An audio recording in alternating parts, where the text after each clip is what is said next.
በ35ኛው የአፍሪካ ህብረት የመሪዎች ጉባኤ ላይ ለመሳተፍ የተለያዩ የአፍሪካ ሀገራት መሪዎች አዲስ አበባ እየገቡ ነው። ኢትዮጵያ የአፍሪካ አንድነት እንዲጠናከር ቅኝ አገዛዝ ከአህጉሪቱ እንዲወገድ እያደረገች ያለው ጥረት የአፍሪካ ጉዳይ ከፖለቲካ በላይ መሆኑን ያሳየችበት ነው ተባለ። ግብርናን ለማዘመንና የምግብ ዋስትናን ለማረጋገጥ እየተሰራ መሆኑን የግብርና ሚኒስቴር ገለጸ።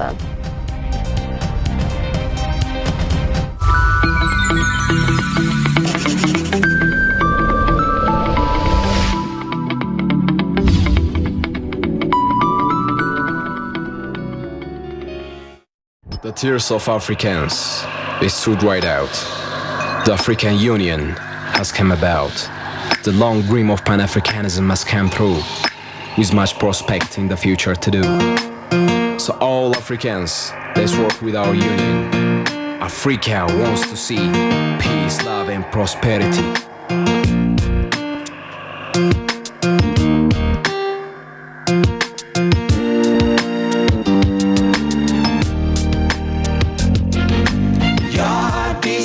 አሰሳሰብ ያዲስ ቃና በስራት ታጥናፋጥናፍና ኢቲቪ 4 ማዕዘን ተመልሷል። ተመልካቾቻችን አብራችሁን እንድትቆዩ እንጋብዛለን። ከዜናዎቹ ጋር መታሰቢያ ደረጀ ነኝ። የዜና ሰዓታችንን ባለማክበራችን ይቅርታ እንጠይቃለን። ወደ ቀዳሚው ዜና አልፋለሁ። የሞሪታኒያ ፕሬዝዳንት ሞሐመድ ወልደ ሺህ አልባዝዋኒና የታንዛኒያው ምክትል ፕሬዝዳንት ዶክተር ፋሊፕ ማፖንጋ በ35ኛው የአፍሪካ ህብረት የመሪዎች ጉባኤ ለመሳተፍ አዲስ አበባ ገቡ። የሞሪታኒያ ፕሬዝዳንት በቦሌ ዓለም አቀፍ አውሮፕላን ማረፊያ ሲደርሱ የመከላከያ ሚኒስትሩ ዶክተር አብርሃም በላይ የተቀበሏቸው ሲሆን የኢኖቬሽንና ቴክኖሎጂ ሚኒስትሩ ዶክተር በለጠ ሞላ እንዲሁም ከፍተኛ የመንግስት የስራ ኃላፊዎችም በፕሬዝዳንቱ አቀባበል ላይ ተገኝተዋል። በሌላ በኩል የታንዛኒያው ምክትል ፕሬዝዳንት ቦሌ ዓለም አቀፍ አውሮፕላን ማረፊያ ሲደርሱ የኢኖቬሽንና ቴክኖሎጂ ሚኒስትሩ ዶክተር በለጠ ሞላ አቀባበል አድርገውላቸዋል። በአቀባበል ስነ ስርዓቱ ላይ የውጭ ጉዳይ ሚኒስትር ዴኤታ አምባሳደር ብርቱካን አያኖን ጨምሮ ከፍተኛ የመንግስት የስራ ኃላፊዎችም ተገኝተዋል። በተጨማሪም ከደቂቃዎች በፊት የሴሸልሱ መሪም አዲስ አበባ ገብተዋል። የትራንስፖርትና ሎጂስቲክስ ሚኒስትሯ ዳግማዊት ሞገስን ጨምሮ ከፍተኛ የመንግስት የስራ ኃላፊዎች አቀባበል አድርገውላቸዋል። መደበኛው የመሪዎች ጉባኤ በሚካሄድበት ጊዜ ምንም አይነት የጸጥታ ችግር እንዳይከሰት እየተሰራ መሆኑን የፌዴራል ፖሊስ የወንጀል መከላከል ዘርፍ ምክትል ኮሚሽነር መላኩ ፈንታ ለኢቲቪ ተናግረዋል። በአራት ማዕዘን የዜና አወጃችን አብረናቸው ቆይታ አድርገናል። የተናገሩትን እንከታተል። እንግዲህ እንደሚታወቀው ይህ የአፍሪካ የመሪዎች መደበኛ ጉባኤ በዚህ በኮቪድ-19 ምክንያት ተቋርጦ እንደነበር ይታወቃል። በዘንድሮ ዓመት በሀገራችን እንደሚከበር ከተወሰነ በኋላ የሀገራችን የጸጥታ ኮሚቴ ፌዴራል ፖሊስ፣ መከላከያ፣ ብሔራዊ ደህንነትና መረጃ እንዲሁም የአዲስ አበባ ፖሊስና ሌሎችም የሚመለከታቸው የባለድርሻ አካላት ሁሉንም ያሳተፈ አጠቃላይ ጉባኤውን በሰላማዊ መንገድ ለመፈጸም የሚያስችል አገር አቀፍ እቅድ ወጥቶ በእቅዱ ላይ ተገቢው ኦሪንቴሽን ተሰጥቶ አጠቃላይ ያሉ ነባራዊ ሁኔታዎችን የገመገመ ቀጣይ የሚካሄደው የመደበኛው ጉባኤ ያለምንም የጸጥታ እንከን እንዲከናወን የሚያስችል ጠንካራ እቅድ ወጥቶ ወደ ስራ የተገባበት ሁኔታ ነው ያለው። ለዚህም የሚመጡ እንግዶች ምን ያክል ናቸው፣ የት ያርፋሉ፣ እንዲሁም የስብሰባው ቦታ እና የሚንቀሳቀሱባቸው ማናቸውም ቦታዎች በከተማችንም ከከተማችንም ውጭ የሚንቀሳቀሱ መሪዎች ካሉ ምንም አይነት የጸጥታ ችግር እንዳይገጥማቸው በእቅዱ ላይ የተመላከተና ለዚህም ተገቢው ስምሪት ተደርጎ ስራው የተሰራ ያለበትና በባለፉትም የሚኒስትሮች ስብሰባ በሰላም የተጠናቀቀበትና በአሁኑም ሰዓት በርካታ እንግዶች ወደ ሀገራችን ወይም ወደ መዲናችን አዲስ አበባ እየገቡ ተገቢው አቀባበል እየተደረገ ያለበት ሁኔታ ነው ያለው ማለት ይቻላል። እንግዶች በተለያዩ አካባቢዎች ሲንቀሳቀሱ ህብረተሰቡ የሚያደርገው ትብብር የሚደነቅ ነው ሲሉም ምክትል ኮሚሽነሩ ተናግረዋል። እንደሚታወቀው የሚመጡ በርካታ የሀገር መሪዎች እና ሌሎችም ዓለም አቀፍ የስብሰባ ተካፋዮች አሉ። ያን ብቻም ሳይሆን የሀገራችንና ከሀገር ውጭም ያሉ የሚዲያ ሰዎች በዚህ ስብሰባ ላይ ይታደማሉ። ስለዚህ በከተማችን አዲስ አበባ እንግዶች የሚተላለፉባቸው መንገዶች አሉ። እነኚህ እንግዶች የሚተላለፉባቸው መንገዶች አስቀድመን ለህብረተሰቡ ተገቢውን ግንዛቤ ለማስጨበጥ ተሞክሯል። ስለዚህ እንግዶች በሚንቀሳቀሱበት ጊዜ የሚዘጉ መንገዶች ካሉ የአካባቢው ህዝብ እንደተለመደው ሁሉ ተገቢውን ትብብር ማድረግ ይጠበቅበታል። ያን ብቻም ሳይሆን እዛም እዚህም ስብሰባውን ሊያውኩ የሚችሉ ትናንሽ ችግሮች እንኳን ለመፍጠር የሚያስቡ ከሆነ ህብረተሰቡ እንደተለመደው ከጸጥታ ኃይሉ ጋር ወይም ከጸጥታው ግብረ ኃይል ጋር በአካባቢው ተሰማርቶ ከሚሰራው የፖሊስ ኃይል ጋር አብሮ ወይም አግዞ መስራት ይጠበቅበታል። እስካሁንም ድረስ ያለው ትብብር በጣም ጉልህ ነው ማለት ይቻላል። ሁሌም ስብሰባው በሚካሄድበት ጊዜ ህብረተሰቡ ከፖሊስ ጎን ተሰልፎ ነው የአካባቢውን ሰላም ያስጠብቀው። እንዲሁም የእንግዳ ተቀባይነቱን የሚያሳየውና ይህንን አጠናክሮ መቀጠል ይገባዋል። ኢትዮጵያ የአፍሪካ አንድነት እንዲጠናከር ቅኝ አገዛዝ ከአህጉሪቱ እንዲወገድና አፍሪካ የተፈጥሮ ጸጋዋን ተጠቅማ የበለጸገች አህጉር እንድትሆን ለማድረግ ከፍተኛው ሚና ተጫውታለች። ይህ የኢትዮጵያ ሚና በዘመናት ቅብብሎሽ የተሰራ በመንግስታት መፈራረቅ ያልተቀየረ መሆኑንም ለኢትዮጵያ የአፍሪካ ጉዳይ ከፖለቲካ በላይ መሆኑን የሚያሳይ ስለመሆኑ በርካቶች ይስማሙበታል። ተመስገን ሽፈራው።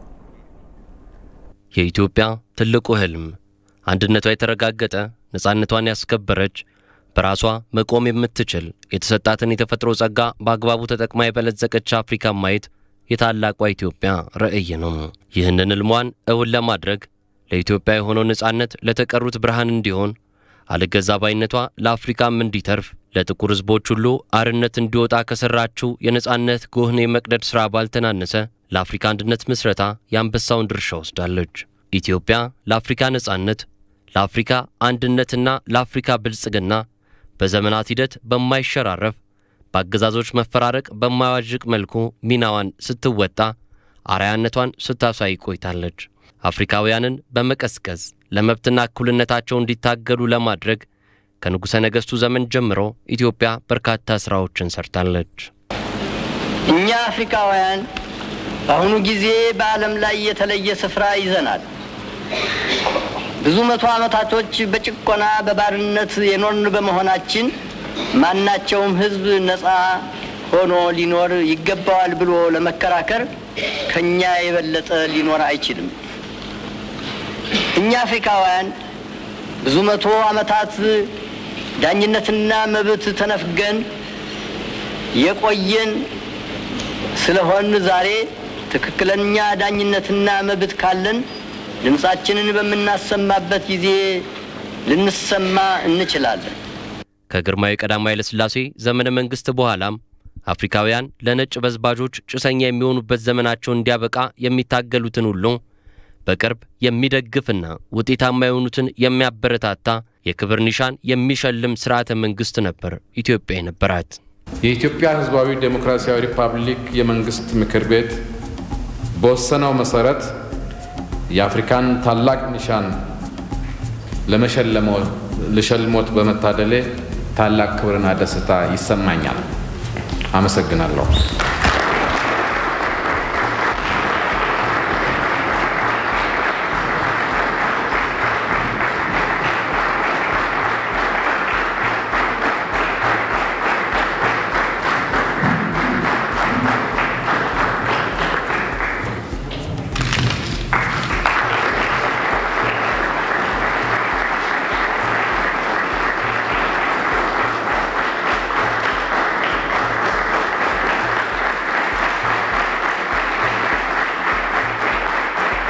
ከዘመነ ደርግ በኋላም ኢትዮጵያን የመምራቱን ስልጣን የተረከበው ኢህአዴግ በአፍሪካ ጉዳይ እንደ ቀደምት የኢትዮጵያ መንግስታት የጎላ አበርክቶ የነበረው ነው። በተለይም ኢትዮጵያ ለአፍሪካ ያበረከተችውን አስተዋጽኦ የተቀረው አፍሪካዊ እንዲረዳውና የአፍሪካ ህብረት ጽሕፈት ቤቱ በአዲስ አበባ እንዲቆይ በማድረግ ረገድ ትልቁ ሚና የተወጣ ነበር። Ethiopia has always been committed to African independence and liberation. ማንም በስልጣን ላይ ይሁን ኢትዮጵያ ሁልጊዜም ለአፍሪካ ነጻነትና እኩልነት የምትሰራ ናት። ማንዴላን ማን ያሰለጠነው? ንጉሥ ኃይለ ሥላሴ ናቸው። ሙጋቤን የረዳው ማን ነው? መንግስቱ ኃይለ ማርያም ነው። በሀገር ውስጥ መንግስቱ አምባገነን ነው። በአፍሪካ ጉዳይ ግን ልክ እንደ ኃይለ ሥላሴ ሁሉ የጠነከረ አመለካከት ነው ያለው። ኢትዮጵያ ለአፍሪካ ያላት አመለካከት በመሪዎቿና በመንግስታት አይለዋወጥም። አሁን ያለው የኢትዮጵያ መንግስትም አፍሪካ ዘመኑን በሚመጥን ጊዜውን በሚዋጅ መልኩ በዓለም አቀፍ ትልልቅ መድረኮችና ተቋማት ተገቢውን ውክልና እንድታገኝ እየሰራ ይገኛል። የተቀረውን ዓለም የሚሞግቱ የአፍሪካ መብት የሚያስከብሩ አሰራሮች እንዲተገበሩ አፍሪካዊ ማንነት የፓን አፍሪካኒዝም እሳቤን በአንድነት በመሰብሰብ ለመስራት የአፍሪካን ችግር በአፍሪካ ለመፍታት ያለሰለሰ ጥረት እያደረገ ይገኛል። Freedom was a long time coming in our continent. ነጻነት የረጅም ርቀት ጉዞ ሆኖ ነው ወደ አህጉራችን የመጣው። ዘግይቶ ቢመጣም የሚቆም ግን አይደለም። የአፍሪካ የነጻነት መሪዎች በትግላቸው ነጻነት ሰጥተውናል። ይህንን ነጻነት ለአህጉራችን በሚመጥን ልማትና እድገት መግለጥ ይኖርብናል። ያኔ ባለን የተፈጥሮ ሀብት ልክ መጠቀም እንችላለን። ይህ ኢትዮጵያ በየዘመናቱ የአፍሪካን ጥቅም የሚገባትን ውክልናና ተሰሚነት ለማረጋገጥ የተፈጥሮ ሀብቷን አልምታ የበለጸገች አህጉርን እውን ለማድረግ ኢትዮጵያ የምትሰራው የመሪነት ሚና ከኢትዮጵያውያን ሁሉ አልሸነፍ ባይነትና በኩል እንልማ ጥያቄ የሚመነጭ በመሪዎቿ የሚገለጥ የሕዝቡ አመለካከት ማሳያ እንደሆነ አሁንም ቀጥሏል።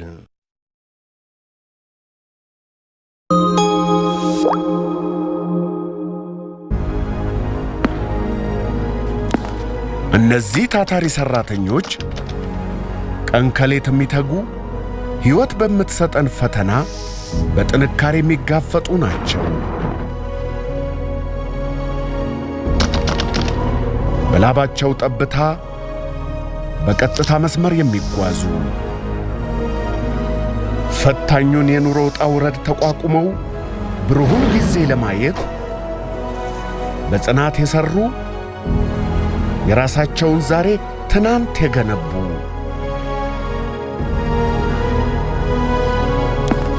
ድካማቸው ፍሬ እንዲያፈራ ጥረታቸው በጥሪት እንዲታገዝ የማሸነፊያው ቁልፍ ከኛ ጋር ነው። እርሶስ ምን ያህል ይቆጥባሉ? የኢትዮጵያ ንግድ ባንክ ነገን የተሻለ ለማድረግ ዛሬን እንቆጥብ ይላል። የኢትዮጵያ ንግድ ባንክ ሁሌም የሚተማመኑበት ባንክ። የአፍሪካ ህብረት መቀመጫ ከአዲስ አበባ እንዲነሳ በተለያዩ አጋጣሚዎች በርካታ ጥረቶች ሲደረጉ ቆይተዋል። ያም ሆኖ ግን በኢትዮጵያ መሪዎች ከፍተኛ የዲፕሎማሲ ስራዎች የህብረቱ መቀመጫ በአዲስ አበባ እንዲጸና ተደርጓል። ተስፋዬ ጫኔ በሰው ልጆች ታሪክ ከተፈጸሙ አስከፊ መከራዎች መካከል በቀዳሚነት የሚጠቀሰው የቅኝ ግዛት አስተሳሰብ በተለይም በአፍሪካ ወደ ፍጻሜ መድረሱን ተከትሎም አፍሪካውያን አንድ የሚያደርጋቸውን ጥላ መሰረቱ።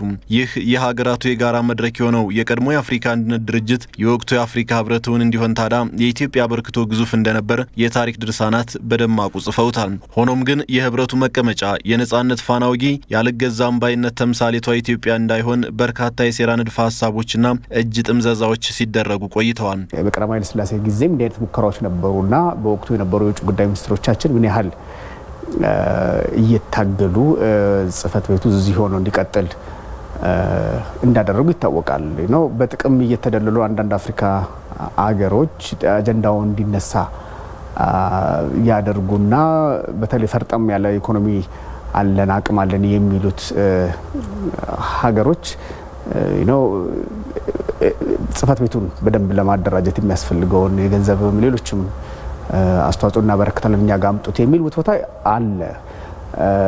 ይሄ ሌላም ጊዜ ሊነሳ ይችላል። ግን ምንድነው ዋናው ኢትዮጵያ የአፍሪካ አንድነት መሰረተ ሀሳብ አመንጪ ቀዳማዊ ኃይለ ሥላሴ ለፍቶ ደክመው ነው ጽህፈት ቤቱን እዚህ እንዲሆን ያደረጉት። በ1960ዎቹ የሊቢያ ተጠባባቂ የውጭ ጉዳይ ሚኒስትር የነበሩት አቡ ዛይድ ኢትዮጵያ ለህብረቱ መቀመጫ የመሆን አቅም የላትም በሚል የኢትዮጵያን ክብር ዝቅ ለማድረግ ሞክረዋል። በወቅቱ የኢትዮጵያ ውጭ ጉዳይ ሚኒስትር የነበሩት ዶክተር ምናሴ ኃይሌም ኢትዮጵያ ለአፍሪካ ህብረት ምስረታ የከፈለችው ዋጋ በታሪክ የሚወሳ መሆኑን አስታውሰው የሚነሳው ጥያቄም አመክኖ አልባ መሆኑን አስረድተዋል። This organization be moved to another headquarters, to another city. የህብረቱ መቀመጫ በአዲስ አበባ እንዲሆን የወሰኑት አባል ሀገራቱ ናቸው። ይህንን በሙሉ ድምጽ ተስማምተዋል። የሊቢያ መንግስት አንድ መረዳት ያለበት ጉዳይ አለ። አፍሪካ ለሽያጭ አይደለም የቀረበችው። ከየትኛውም ውጭ ሀገር ተጽዕኖ ነፃ ነን። ማንም ሀብታም ቢሆን እሱ የኛ ጉዳይ አይደለም። በዚህ ክፍል ውስጥ የአፍሪካ ህብረት መቀመጫ ከአዲስ አበባ እንዲነሳ የሚደግፍ ሀገር የለም። ይህ በደንብ ሊታወቅ ይገባል። እርግጥ ነው በአመታት ሂደት የተቀያየሩ የኢትዮጵያ መሪዎች ሁሉም ለአፍሪካውያን አንድነት ያላቸው እሳቤ በጊዜ ሂደት የማይደበዝዝና የማይለወጥ መሰረት ያለው ለመሆኑ ማሳያዎቹ በርካታ ናቸው። በአንድ ወቅት ቶጎሎሚ በተካሄደው የህብረቱ ስብሰባ ላይ ህብረቱን ከአዲስ አበባ የማንሳት ጥያቄ ተነስቶ የጊዜው ጠቅላይ ሚኒስትር መለስ ዜናዊ ኢትዮጵያ ለአፍሪካውያን ነጻነት የከፈለችውን መስዋዕትነት አስታውሰዋል። በዚህም ለህብረቱ መቀመጫነት ከኢትዮጵያ የተሻለ ሀገር እንደሌለ ማብራራታቸው ይታወሳል። በኢትዮጵያ ጥረት ባይሆን ኖሮ ድርጅቱ ማይመሰረት ነበር።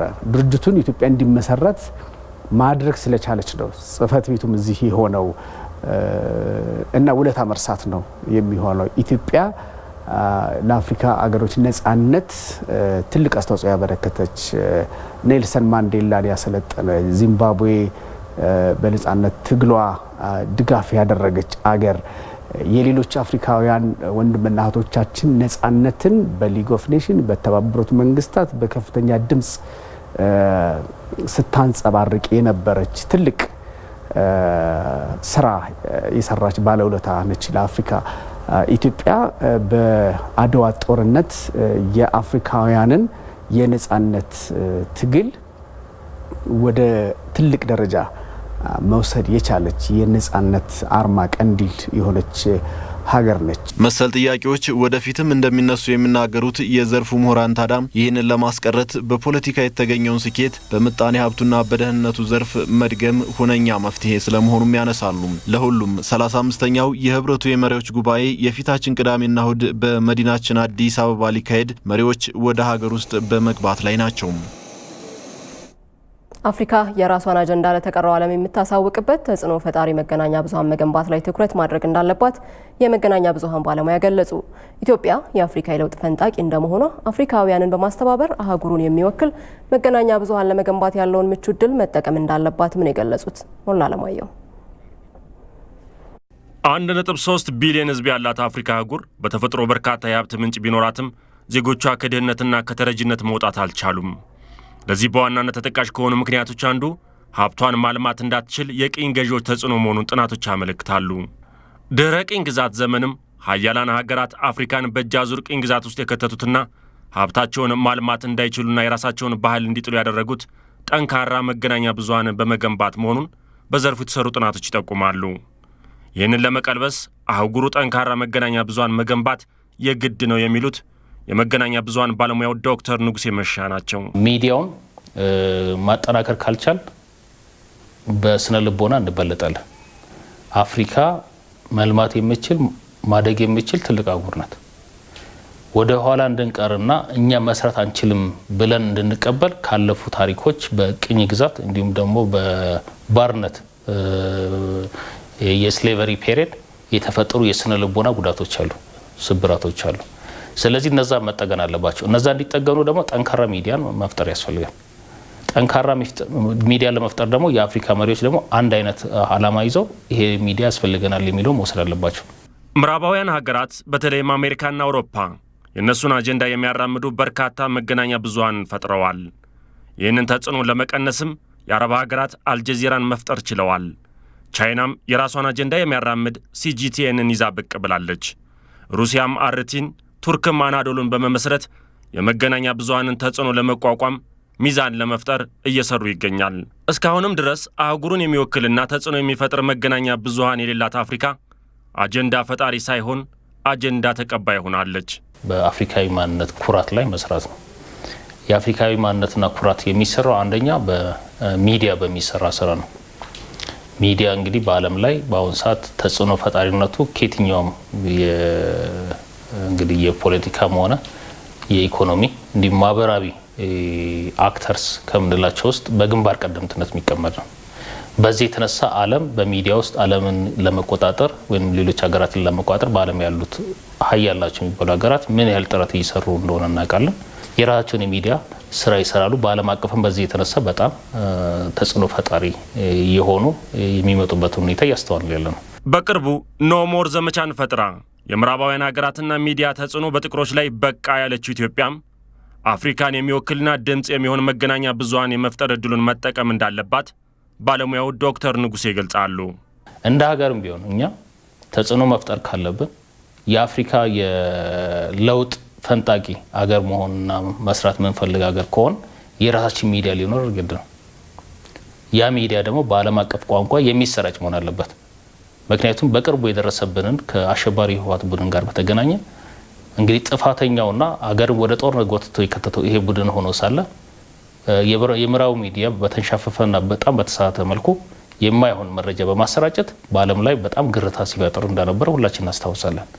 ስለዚህ የራሳችን ሚዲያ ኖሮ ቢሆን ኖሮ እውነታውን በትክክል ለዓለም እናሳያለን።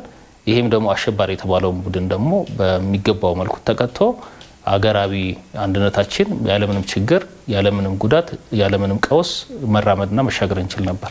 ይሄም ሆነ ያልቻልነው የመረጃውን የበላይነት ስለተወሰደብን ነው። ስለዚህ እንደ ሀገር እንደ ኢትዮጵያ ይሄ መሰራት አለበት። ኢትዮጵያ ደግሞ ሌሎች አፍሪካ አገራት ወንድሞችን በማስተባበር አንድ የሆነ ሚዲያን በመፍጠር ተጽዕኖ ፈጣሪ አህጉር ወደ መሆን መስራት አለብን። ጠንካራ ሚዲያ ለመፍጠር የሰው ኃይል ልማት ላይ መስራትና ሚዲያ ላይ ኢንቨስት በማድረግ ቴክኖሎጂን መጠቀም ወሳኝ መሆኑን ባለሙያው ገልጸዋል። የአፍሪካ ህብረት ስሙን እንደ አውሮፓውያን አቆጣጠር በ2002 ከለወጠ በኋላ በየዓመቱ የተለያዩ መሪ ቃሎችና የትኩረት አጀንዳዎች እየቀረጸ ቢወያይም አህጉሩን የሚወክል አንድ ጠንካራ ሚዲያ መፍጠር ላይ ግን እስካሁንም ትኩረት ሰጥቶ ሲወያይበት አልታየም። እዚህ ጉዳይ ላይ ቆይታ እናደርጋለን። ተመልካቾቻችን ተጨማሪ መረጃ ሊሰጡን በአዲስ አበባ ዩኒቨርሲቲ የጋዜጠኝነት መምህር ዶክተር አንተነህ ጸጋይን እዚህ ስቱዲዮ ጋብዘናል። ጤና ይስጥልን ዶክተር። ጤና ይስጥልኝ። በተደጋጋሚ በተለይ በባለሙያዎችም አፍሪካ የራሷ የሆነ ጠንካራ መገናኛ ብዙሃን ሊኖራት ይገባል የሚል ሀሳብ ይነሳል። ምንድን ነው ዋነኛ ፋይዳው? ይሄ ነገር በደንብ የምስማማበት ፖይንት ነው። ትልቁ ችግራችን እንደ አፍሪካም እንደ ኢትዮጵያም የመገናኛ የጋራ የሆነ የጋራ ማንነትን የምንገነባበት ራሱን እየቻለ አገርን ሪፕሬዘንት የሚያደርግ ትክክለኛ ገጽታ የሚያሳይ ያን ገጽታዋን ደግሞ ሌሎች እንዲያውቁላት የሚያደርግ ጠንካራ ተቋም እንደ ሚዲያ የለንም። በሀገር ውስጥም ያሉት የኛ ሚዲያዎች አብዛኛው ስራችን እንደምናውቀው በጣም ፖላራይዝድ የሆነና አንዱ በአንዱ ላይ የተለያየ አይዲዮሎጂ የሚራመዱበት ኮመን የሆነ የጋራ ማንነት ሳናስተላልፍ የቆየንበት ነው። ከውስጥ መጀመሪያ ያስፈልገናል ብዬ ነው የማነሳው። ሁለተኛ ደግሞ እንደ አፍሪካ አስበን አናቅም። ብዙ ጊዜ በዓሉ ሲመጣ ብቻ የአፍሪካ ጉዳይ ሲነሳ ብቻ ወይ የሆነ ፕሮብለም ላይ ስንሆን ነው ሰለብሬት የምናደርገው ይህን ነገር የምናነሳው የአፍሪካን ውለታ የኢትዮጵያ ለአፍሪካ ያላትን ውለታ የምናነሳው እንጂ አኑዋሊ ራሱን ችሎ ለረጅም ጊዜ የሚጓዝ ትልቅ የሚዲያ ተቋም እንደ ኢትዮጵያም እንደ አፍሪካ ዩኒየንም በራሱ ሊፈጥሩ ይገባሉ ብዬ አስባለሁ። ምክንያቱም የአፍሪካ ልጆች እርስ በርሳቸው አይተዋወቁም። አሁን እዚህ ከተማ ውስጥ በየቦታው የተሰቀለውን የአፍሪካ አገራት ባንዲራ ሁላችንም ብንጠየቅ ስንቱን እንመልሳለን? ከዛ ከተራ ትንሽ ነገር ነው የሚጀምረው። ስለ አፍሪካ እቺ ሀገር የት ትገኛለች? ዋናዋ ከተማዋ ምንድን ነው? ኢቭን የመተዋወቁ በፖለቲከኞች ደረጃ በታሪካዊ ሁኔታ ትልቅ ስራ ተሰርቷል። ኢትዮጵያ ለአፍሪካ ዩኒየን ለአፍሪካ አንድነት መመስረት ትልቁን ውለት አድርጋለች። ወል ያን ነገር በግልጽ የምናሳይበት ከጎረቤት ሀገሮችም ይህን የሚያውቁበት አፍሪካዊ የሆኑ ሀገሮችን በትክክል የሚያውቁበት እውነት እስቲ የሌላ አፍሪካ ሀገራት ልጆች ኢትዮጵያ የት ነች የሚለውን ያውቃሉ ወይ ከፖለቲከኞቹ ውጪ ብለን ብንጠይቅ አይ ቲንክ የምናገኘው መልስ የተለየ ሊሆን ይችላል። እና አንድ የሚዲያ ተቋም እኔ አሁን ብዙ ጊዜ ማስበው እንደውም ከዚህ በፊትም ኢንተርቪው ላይ ሰጥቻለሁ። ባለፈው በጦርነቱ ያን መከራ ያየንበት አሁንም በዚህ ኢንተርቪው ተነስቷል። ትልቁ ችግር እኛ ማንነታችንን ፖርትሬት ስለማናረግ ነው። ለሌሎች የሚሰጠንን ማንነት ብቻ ስለምንቀበል ነው። እኛን የማይገልጽ እኛን ያልሆነ ማንነት ሲገለጽ የሚሰጠውን መረጃ ሁሉም አውቶማቲካሊ የሚቀበለው ነው እና ማንነትን ለመግለጽና ሌሎች እንዲያውቁ ደግሞ ለማድረግ የመጀመሪያው ትልቁ ስራ ሚዲያ ነው። ያ ሚዲያ ደግሞ በተለያየ አፍሪካዊ ቋንቋዎች መጀመሪያ ከአካባቢያችን ብንጀምር እና አሁን ለምሳሌ በዚህም ሚዲያ ሀውስ ወይም በዚህም ተቋም ምን ያህል ይሄ ነገር ተሰርቷል ብሎ ቢጠየቅ አጠያቂ ነው የሚሆነው። ስለዚህ አንድ አገር ስለ ሌላው አገር ለማወቅ እንደዚሁም ደግሞ ማንነቷን በግልጽ ለመግለጽ ከሚያስፈልጋት ነገር አንደኛው ኢንተርናሽናል የሆነ ለምሳሌ የኢቢሲ ተቋም ሊያስፈልጋል። ልክ ኢቢሲ ኢንተርናሽናል የምንለው አይነት በዛ ውስጥ በተለያየ ቋንቋ ቅርብ በሆኑ አፍሪካዊ በሆኑ ቋንቋዎች ለአፍሪካውያን ለነሱ ቅርብ የሆንና መሰረት የሆን መሆናችንን የሚያሳይ ትልቅ ጦርነት ያስፈልጋል። አሁን ለምሳሌ በዚህ በነበረውም ጦርነት ትልቁ የሚዲያ ጦርነት ውስጥ ነው ያለፍነው። በዛ ሚዲያ ጦርነት ውስጥ ጎረቤት ለሆኑ የአፍሪካ ሀገራት ወይም ደግሞ የአፍሪካ ወንድሞችና እህቶች እኛ ምን እየሆነን እንዳለ የገለጽንበት ሁኔታ የለም። ዲአር ደግሞ ምንድነው በዛ ሚዲያ ላይ እኔ አሁን ብዙ ጊዜ ማንሳት እንፈልገው ወይም ተነስቷል ብዬ ማላምንበት ፖይንት ምንድነው አፍሪካ ለኢትዮጵያ ምን አደረገች የሚለው ቨርሽን ደግሞ አይወራም። ለምንድን ነው አሁን በሰማናቸው በሶስቱም ኢንተርቪዎች ላይ ኢትዮጵያ ለአፍሪካ ብዙ አስተዋጽኦ አድርጋለች። የስ ምንም ጥርጥር የለውም፣ ማጉላትም አለብን። ግን አፍሪካ ስለ ኢትዮጵያ ያደረገችው ምንድን ነው የሚለውን ነገር አትኩረን በእነዚህ ኢንተርናሽናል በሚሆኑ ሎካል በሆኑ ሚዲያዎቻችን ልንሄድበት የሚገባ ነው። እንደ አህጉርም ስናየው ከኢትዮጵያም ውጪ በተለይ አፍሪካ በተባበሩት መንግስታት ድርጅት ቋሚ የሚወክላት እንዲኖር በተደጋጋሚ ይነሳልና ምናልባትም ጠንካራ መገናኛ መፍጠር ይህንን ለማሳካት ምን ያህል ይጠቅማል የሚለውን ደግሞ ባጭሩ ነው። ኤግዛክትሊ ዘ ሴም አንሰር ነው። ቅድም እንዳልኩሽ መጀመሪያ እርስ በርሱ የተገናኙ ፖለቲከኞቹ ብቻ ናቸው። አገር ለአገር ህዝብ ለህዝብ እንደ አፍሪካዊነቱ ማለት ነው እንዲተሳሰር በሚዲያና በትምህርት ውስጥ ዘለቄታ በሚኖረው መንገድ በትምህርት ካሪኩለም ውስጥ እንደዚሁም ደግሞ በሚዲያዎቻችን በየጊዜው የሚሄዱበት መንገድ ቢኖር በማንኛውም ሰዓት ኖሞር በምንልም ሰዓት ሊሆን ይችላል። አንድ የአፍሪካ አገር በተነካ ጊዜ ሊሆን ይችላል። አሁን በዩክሬን ምክንያት ስንት ሀገራት ነው ሲበጣበጡ ያሉት? ኔቶ ያለውን ፓወር ብቻ አይደለም የነዛ አገራት ትስስር ነው የሚያሰረው። ስለዚህ አፍሪካም ትስስር ሊኖር የሚችለውና አሁን እንዳልሽውም በዩኤን የምትወከልበትን ሁኔታ ለመታገል የግድ እንደዚህ አይነት ሚዲያዎች አፍሪካን የሚያስተሳስሩ በሁለቱም ሳይድ በአንድ ሳይድ ብቻ ሳይሆን በሁሉም ሳይድ እንድንተዋወቅና በጋራ እንድንታገል የሚያደርጉ ተቋም ላይክ ሚዲያ ያስፈልጋል ብዬ አስባለሁ። በጣም እናመሰግናለን። በአዲስ አበባ ዩኒቨርሲቲ የጋዜጠኝነትና ተግባቦት መምህር ዶክተር አንተነህ ጸጋዬ መልካም ቀን ይሁንልዎት። ታንክ ዩ። 35ኛው የአፍሪካ መሪዎች ጉባኤ ላይ ለመታደም የተለያዩ የአፍሪካ መሪዎች ወደ አዲስ አበባ እየገቡ ይገኛሉ። የሶማሊያው ፕሬዝዳንት መሐመድ ፎርማጆ በአሁኑ ሰዓት ቦሌ ዓለም አቀፍ አውሮፕላን ማረፊያ ደርሰው አቀባበል እየተደረገላቸው ይገኛል። የአቀባበል ስነ ስርዓቱን በተወሰነ መልኩ እንከታተል።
Somalia no?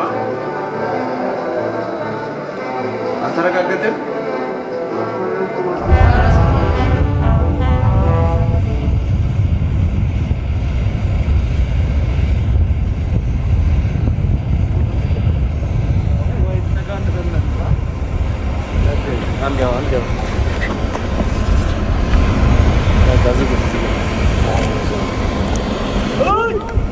ዝቅ ካሜራ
ተመልሰናል። ዜናዎቻችን አሁንም እንደቀጠሉ ነው። ወደ ሌሎች ጉዳዮች አልፋለሁኝ። ኢትዮጵያ በጦርነት ውስጥ ሆና የማይበገር ሰራዊት መገንባት መቻሏን የጦር ኃይሎች ጠቅላይ ኤታማዦር ሹም ፊልድ ማርሻል ብርሃኑ ጁላ ተናገሩ። የሰሜን ምዕራብ ዕዝ የሜዳይና የማዕረግ ሽልማት መርሃ ግብር በሁመራ ከተማ ተካሂዷል። ራሄል ፍሬው ጥቅምት 24 በአሸባሪው ህወሓት የሰሜን ዕዝ ጥቃት በጀግንነት በተረፉ ጥቂት የሰራዊት አባላትና መሳሪያዎች የተመሰረተው የሰሜን ምዕራብ ዕዝ በአጭር ጊዜ ራሱን በሰው ኃይልና ሜካናይዝድ ትጥቆች በማደራጀት በደብረ ዘቢጥ፣ በንፋስ መውጫ፣ በመቄትና ጋሸና ታላቅ ተጋድሎ ፈጽሟል። በተለይም አሸባሪው በጋሸናና ሐሙሲት ይተማመንባቸው የነበሩ ምሽጎችን ደረማምሷል። ለዚህ ጀግንነትም በሁመራ ከተማ በተዘጋጀ የምስጋና መርሃ ግብር በምርጥ ተዋጊ አዋጊና ድጋፍ ሰጭነት ለሰራዊቱ አባላት ሜዳይና እውቅና ተበርክቶላቸዋል።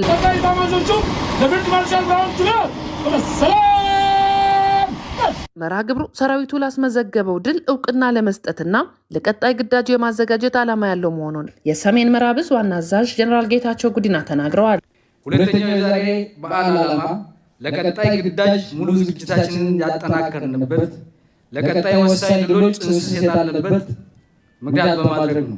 ያገኙት ሽልማት በየአደረጃጀታቸው አርአያነት በመፍጠር ለላቀ ስኬት እንዲነሱ የሚያደርግ መሆኑን ተሸላሚው ኮሎኔል ስንታየው ሰይድ ይናገራል። ሉዓላዊነታችንን አስከብረን ጁንታው ቡድን ከአፋርና ከአማራ ክልል ዘልቆ የገባውን የመከላከያ የጁንታ አባላትን ሙሉ በሙሉ ደምስሰን ይህን እውቅና በመሰጠታችን ማለት ነው ያው ለሰራዊታችንም ለክፍላችንም ለአባላትም ጭምር ነው በጣም የደስታ እየተሰማን ያለ። በቤተሰባቸው አባል ለሀገር በተከፈለ መስዋዕትነት የላቀ ጀግንነት ሜዳይና የገንዘብ ሽልማት የተበረከተላቸው የሟች ቤተሰቦች ጀግኖች መስዋዕትነት የከፈሉላት ሀገር ድል በማድረጓ ኩራት እንደሚሰማቸው ገልጸዋል። ምሽግ ሳልሰብር አልወጣም ብሎ በ21 ከቀኑ 6:30 ላይ ተመቶ ያረፈው 5 ሰዓት ተኩል ደውሎ ጨርሰናል፣ ምሽግ ሰብረናል፣ ጋሸና እየሄድን ነው እያለን ማለት ነው። ከዛ ያጣነውና ዞሮ ዞሮ ያማለ ሞቴት የማይቀርም ሀገሩን አሻግሯታል።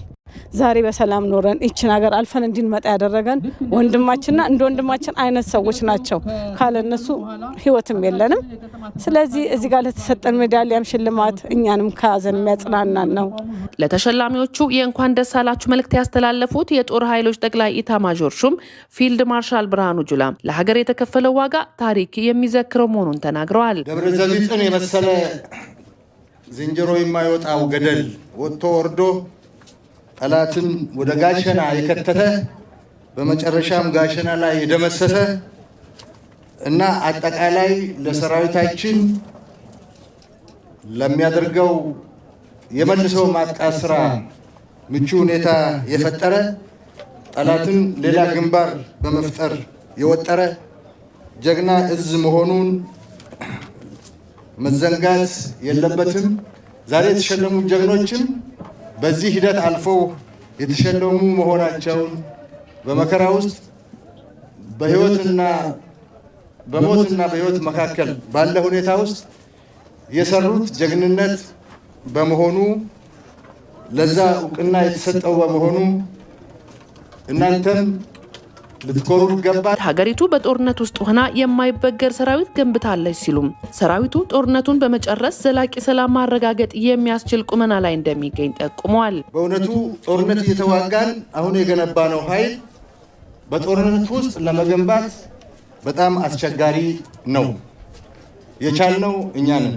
በመርሃ ግብሩ የጦር ኃይሎች ጠቅላይ ኤታማዦር ሹም ፊልድ ማርሻል ብርሃኑ ጁላ፣ ምክትል ጠቅላይ ኤታማዦር ሹም አበባው ታደሰ፣ የዙ ዋና አዛዥ ጀነራል ጌታቸው ጉዲናን ጨምሮ የሰራዊቱ ቤተሰቦችና ጥሪ የተደረገላቸው እንግዶች የተገኙ ሲሆን ለድሉ የበኩላቸውን ለተወጡ የፌዴራል ፖሊስ፣ የአማራ ክልል ልዩ ኃይል፣ የመንግስት ተቋማትና ግለሰቦችም እውቅና ተሰጥቷል። ለኢቲቪ ራሂል ፍሬው ጎንደር። የአራት ማዕዘን ዜናዎች ከመጠናቀቃቸው በፊት ዋና ዋና ጉዳዮችን ላስታውሳችሁ። በ35ኛው የአፍሪካ ህብረት የመሪዎች ጉባኤ ለመሳተፍ የተለያዩ የአፍሪካ ሀገራት መሪዎች አዲስ አበባ እየገቡ ነው።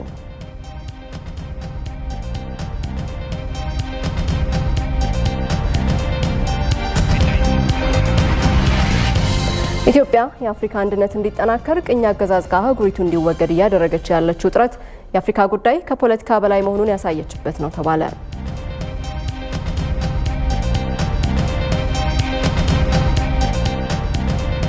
ግብርናን ለማዘመንና የምግብ ዋስትናን ለማረጋገጥ እየተሰራ መሆኑን የግብርና ሚኒስቴር አስታወቀ።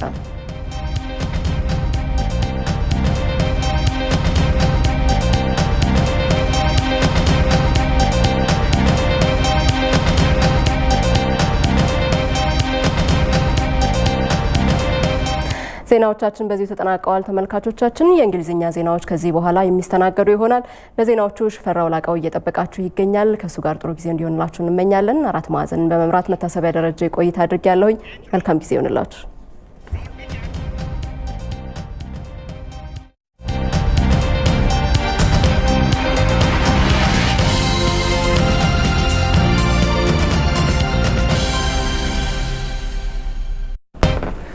Greetings everyone and a very warm welcome to the news. With the news, I'm Shifarao Lakau and do stay with us.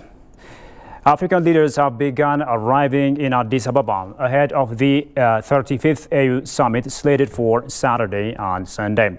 The presidents of Senegal, Malawi, Mauritania and the Tanzanian vice president, as well as other high-ranking government officials, are arriving in Addis Ababa to participate in the 35th AU summit Ethiopia is hosting. We've just learned that the Somali President Mohamed Abdullahi Mohamed has also arrived at Bole International Airport, and he has been accorded a warm welcome.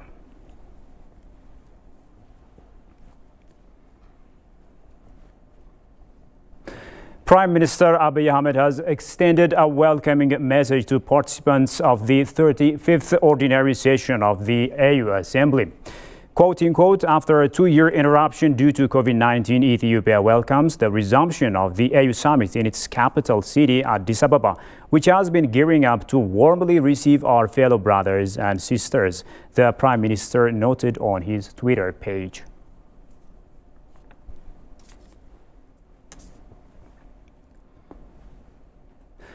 Now, Ethiopia has come a long way to prove itself to the continent and the whole world that it indeed deserves to host the much-anticipated AU Heads of State Summit.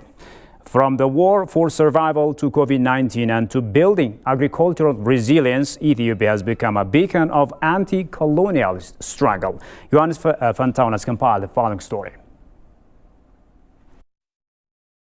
Ethiopia, one of the foremost states in nation building, has gone through years of instability and wars. Prolonged conflicts in the country have put a strain on its ancient civilization. Even after the liberation of Africa, the country faced a lot of instability both inside and outside due to the poisoning of Europeans when they left Africa. The government unveiled a 10-year development plan spanning across the 2021 to 2013 period. The new plan, which is in line with the country's homegrowing economic reform agenda, is a successor to the country's 5-year growth and transformation plan, GTP2.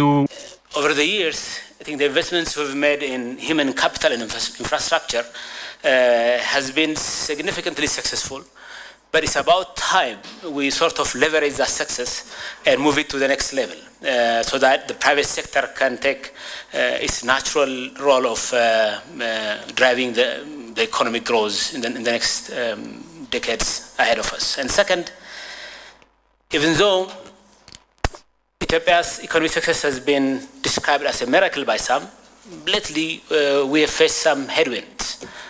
So there is a need to creatively change those challenges into opportunities. And finally, the kind of market economy we aspire to build requires a new set of policy and institutional framework. So that's why this homegrown economic reform agenda is absolutely critical at this point in time.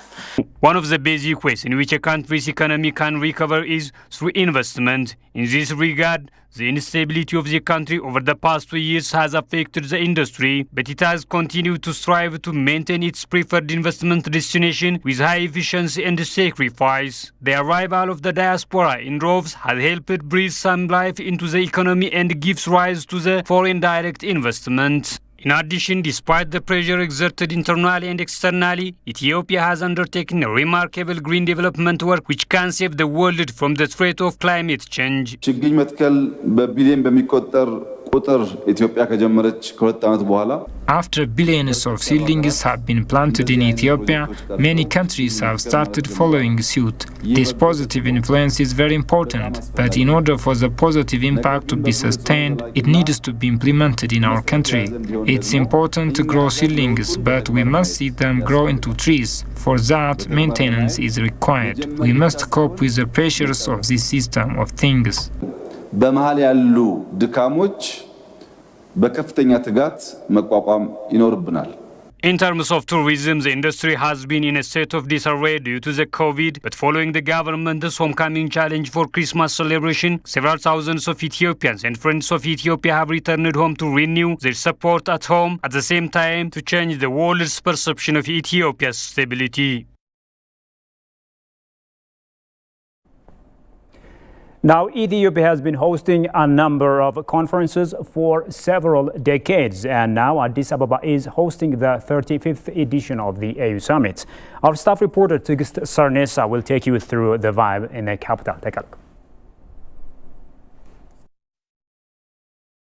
Just 3 months ago, Western powers plotted to move conferences away from Addis Ababa, alarming foreigners to flee Ethiopia in droves with flakes, warning about alarming security situations. This weekend, traffic is moving in the opposite direction, as delegations from across Africa fly in for the latest summit of the African Union this weekend. An event which is a heavy blow to those who were prophesying the doomsday here. Ever committed to the African cause, Ethiopia took a step in the right direction in 2004 by naming Addis Ababa street after African nations. Ethiopia named several streets after African countries, which shows Ethiopia's commitment and role in unifying Africa. This is Africa Avenue, one of the streets that Ethiopia named after African countries. Historically, pulling away the seat of African Union from the capital Addis Ababa has been tried at several occasions by a number of factors. At one stage when Muammar Gaddafi of Libya had a surplus of dollars from his oil revenues, he, rather than strengthening the African Union, he thought he could buy any country for his short-term desires, like, say, moving the African Union from headquarters from Addis Ababa to Sirte in the middle of nowhere in the desert. The summit will allow Addis Ababa, home of the African Union headquarters, to present itself as a strong, stable host for its neighbors after over a year of conflict in the country's north. Addis Ababa has finalized preparations to host the 35th AU Heads of States ordinary session set to begin the coming Saturday. To this end, its streets have been whitewashed in the vibe running high. Mother of Black Nations Independence, Ethiopia has been hosting several events in Addis Ababa. This year's AU Summit is going to be held here in Addis. Addis Ababa is beautified with leaders' pictures and slogans that magnifies African unity. Tigist Sarnesa for ETV.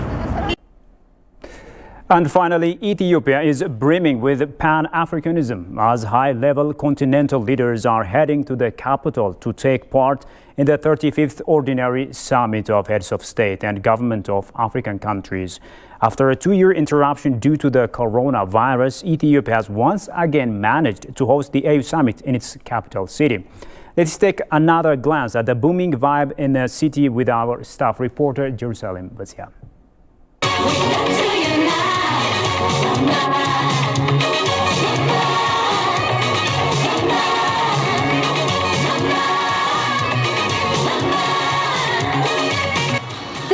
Mescal Square.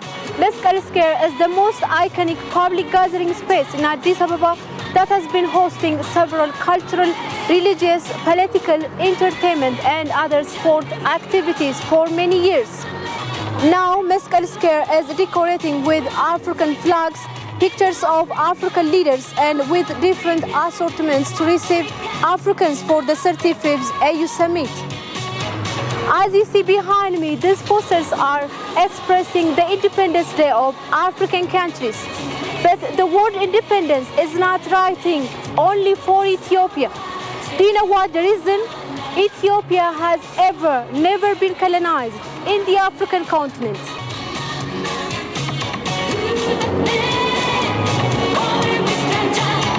Dear African brothers and sisters, if you decide to come to Addis Ababa and to visit Mescal Square, this is another opportunity to taste Ethiopian authentic coffee. Wow, it's wonderful. Ethiopia has been giving priority to grow its financial centers not only in number but also in quality service to accelerate its economic development. Private, public and other financial centers are constructed their headquarters around the National Theatre.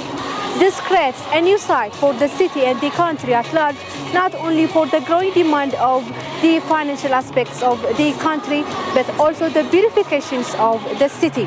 Dear African brothers and sisters, this is also another opportunity to visit the commercial hub of the country around the National Theatre.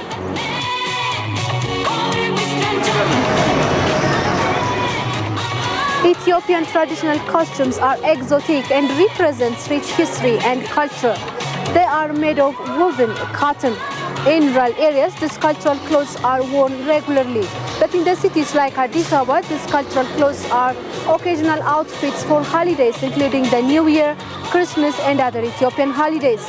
The Shromeda traditional clothes market is an ideal place for witnessing such colorful market. Dear African brothers and sisters, I invite you to visit the Shromeda Cultural Clothes Market to get original Ethiopian cultural clothes in your stay here in Addis Ababa. Now I am here around Piazza at the heart of Addis Ababa, which is locally known as Arada. As you see behind me, this is the Addis Ababa City Administration Office and other historical monuments are also found around Piazza, including Emperor Minilik II monument and Emperor Theodros II Sebastopol mortar also found around Piazza. So what do you think, African brothers and sisters? I hope you inspired to visit this and other historical and cultural places of the country in your stay here in Addis.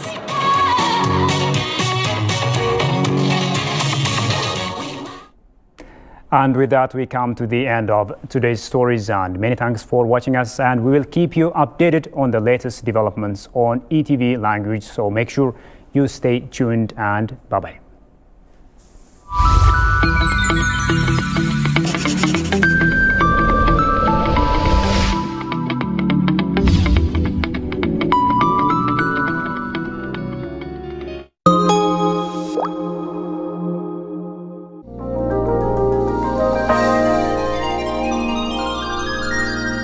የዓለም ሬዲዮ ቀንን ምክንያት በማድረግ ለማህበረሰብ ሬዲዮና የሚኒ ሚዲያ አባላት የቀረበ የሬዲዮ ፕሮግራም ፕሮዳክሽን የውድድር ጥሪ።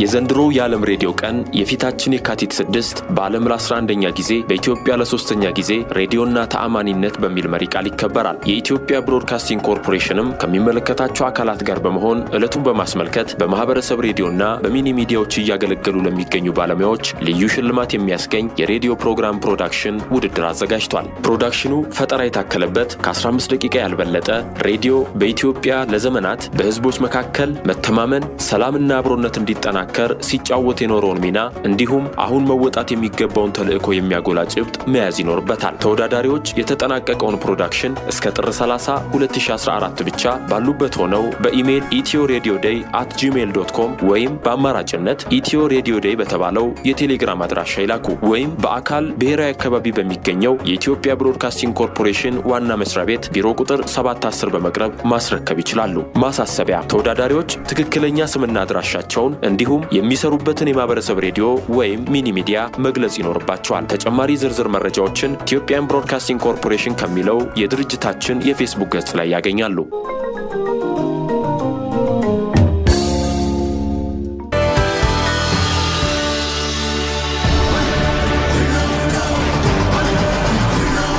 በቴሌቪዥን መስኮት የመጀመሪያው የመዝናኛ ዓለሞ ኢቲቪ ከጊዜው ጋር እየተሻገረ ስርጭቱን በተሻለ ኤችዲ ጥራት አድርጎ ሰሞነኛው የአፍሪካ ዋንጫን ማስመልከቱን ጀምሯል።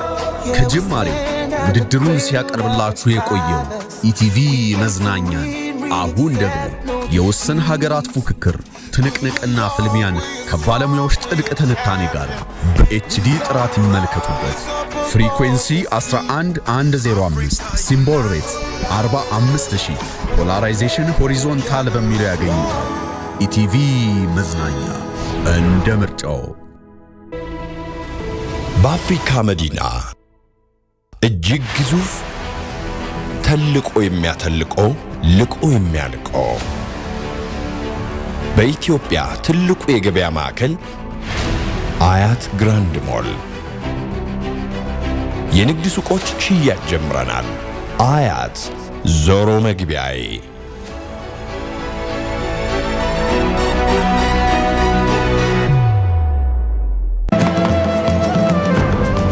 አባይ ጸጋችን የስጋና የደም ጥንስስ የሀገር ሸማ የሀገር ልብስ የአንድነታችን መታያ ጅረት የልፋት የትጋት መወደስ ህዳሴው እድል እንደ ሀገር ባንድ ያቆመን ከታሪክ ነጋሪነት ያነቃ እንደ ትውልድ እንደ ዜጋ ታሪክ ለመስራት ያበቃ አባይ ሐውልታችን ነው። የእምነታችን ጥልቀት የአንድነታችን ጉልበት የህብረታችን መቀነት እንዳልተፈታ ያየንበት አባይ እኔም በማበር ምሻገር በመደጋገፍ ምጎላ በጽናት ገዝፌ ምታይ ነገን ብርሃን ሙላ ጸጋም እድልም ሐውልትም እኔም አባይ ነን። ካበርን እንበራለን እናበራለን። በእናትህ አታጓጓኘት ነው የምትወስደኝ? በቃ የሚገርም ቦታ ነው አልኩሽ። ቦታውን ንገረኝ። ቤተሰቦቼን ላስተዋውቅሽ ወስኛለሁ። የምርህን ነው? አዎ። ቤተሰባዊነት መቀባበልና መደጋገፍ ባህሏ ባደረገች ኢትዮጵያ ውስጥ መኖር በራሱ በረከት ነው። ከ7000 በላይ ተገልጋዮችን በውስጡ ያቀፈው መቄዶንያ የበጎ አድራጎት ማህበር ከ10 ዓመት በፊት ኮተቤ ላይ የከፈተውን የደግነት ጎጆ ባሪ ቀባሪ የሌላቸውን አረጋውያንና የአእምሮ ታካሚዎችን እየተንከባከበ ይገኛል። ብዙ አባት ብዙ እናት ያለው እድለኛ ሰው መሆን ይፈልጋሉ? ኢኮኖሚያዊ ሁኔታውን ሳያገናዘብ ኖ ይጎብኙን በማለት ይገኛል። በኪሳችን ያለውን ብቻ ሳይሆን በልባችን የቋጠርነውን ፍቅር ለበጎነት ጎጆ አንዱ ጥሪ ነው። ሀያት ጠበል መድኃኔዓለም ፊት ለፊት ነውና መተው ይጎብኙ። ሰርጋችንን እዚህ ነው አይደል የምናደርገው? እንዴ ሰርግ እዚህ ማድረግ ይቻላል እንዴ? ሰርግ ብቻ ኒካ፣ ሰደቃ፣ ልደት፣ ምርቃት ማንኛውንም ፕሮግራም እዚህ ማድረግ ይቻላል። እኔ ፍቅር ደስ ሲል በቃ ሀረር ላሉት ዘመዶቼ ልንገራቸው አይደል ለሰርጋችን እንዲመጡ። ኧረ እዚህ መምጣት አይጠበቅባቸው። እንደውም መልሳችንን እዛ እናደርገዋለን። ማለት ሀረር ቅርንጫፍ አላቸው እንዳትለኝ ብቻ። ምን በሐረር ብቻ አዳማ፣ ደሴ፣ ጋምቤላ፣ በኬ የኛው ቤት ናቸው። በቀጣይ ጎንደር፣ ባህር ዳር፣ ደብረ ብርሃን፣ አምቦ፣ ጂማ፣ ሻሸመኔ፣ ወሊሶ፣ መቱ፣ ወላይታ ሶዶ፣ አርባ ምንጭ፣ ዲላ፣ ኮንሶ፣ ወልቂጤ፣ ሆሳዕና፣ ሐዋሳ፣ ጅጅጋ፣ ሰመራና አሶሳ ላይ ወገኖቻችንን ለመርዳት ዝግጅታችንን እየጨረስን ነው። በስልክሽ የቤተሰባችን አባል ሁኑ። እንዴት በስልኬ? እንዴ በጣም ቀላል ነው። ወደ 8161 ኦኬ ብለሽ በመላክ አሁኑኑ ቤተሰብ መሆን ትችላለሽ። በደስታ ነው። አሁን ቤተሰብ ሆንኩ ማለት ነው። በሚገባ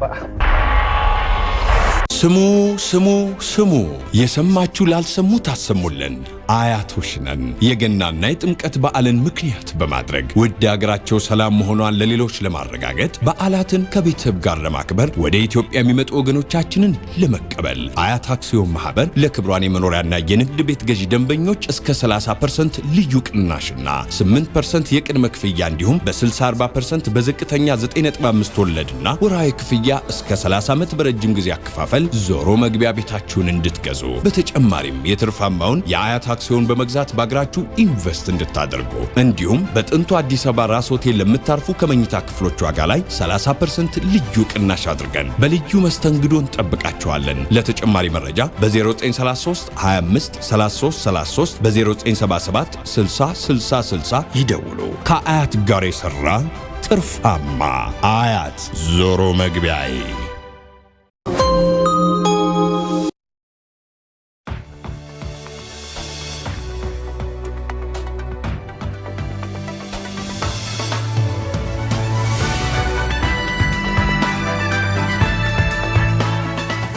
እነዚህን ሰዎች አውቃቸውም ደግሞ አንድ ነገር ቢያደርጉትም ማንም አይደርስለትም። አሁን በእነሱ ቁጥጥር ስር ስላለ ምንም ተቃውሞ ማቅረብ አይለበትም። የሚወስዱት ቦታ የትም ይሁን የት ከመስማማት ውጪ ምንም አማራጭ እንደሌለው አውቋል።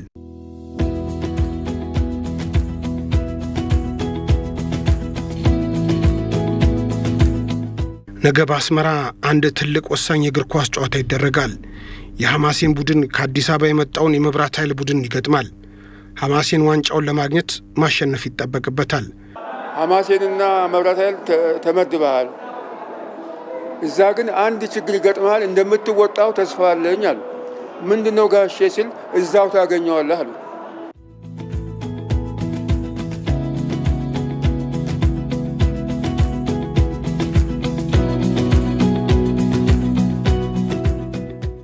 ሾፌሩን በእነሱ ቋንቋ አትሂድ አለ። አውቲሽታ አትሂድ ጽና አለ። አሁን በእኔ ምክንያት ህዝቡ እዛ ውስጥ ያለው ከሚንገላታ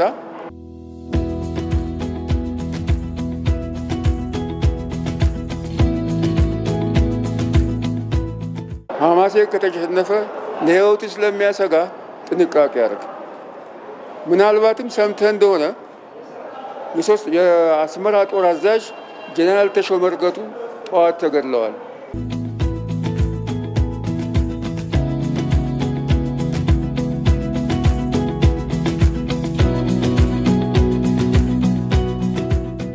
ከፌዴሬሽኑ 5 ሳንቲም የማይፈልጉ ናቸው የነበሩት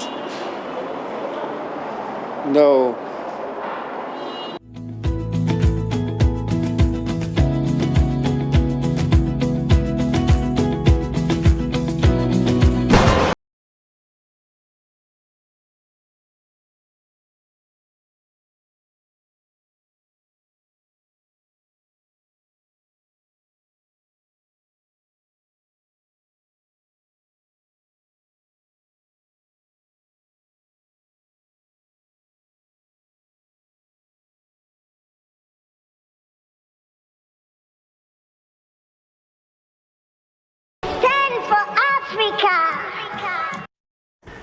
ጤና ይስጥልኝ ክቡራን ተመልካቾቻችን እንደምንውላችኋል። ዘወትር በዚህ ሰዓት የምናቀርብላችሁ የአፍሪካ ዋንጫ ልዩ ዝግጅታችን አሁን ይጀምራል።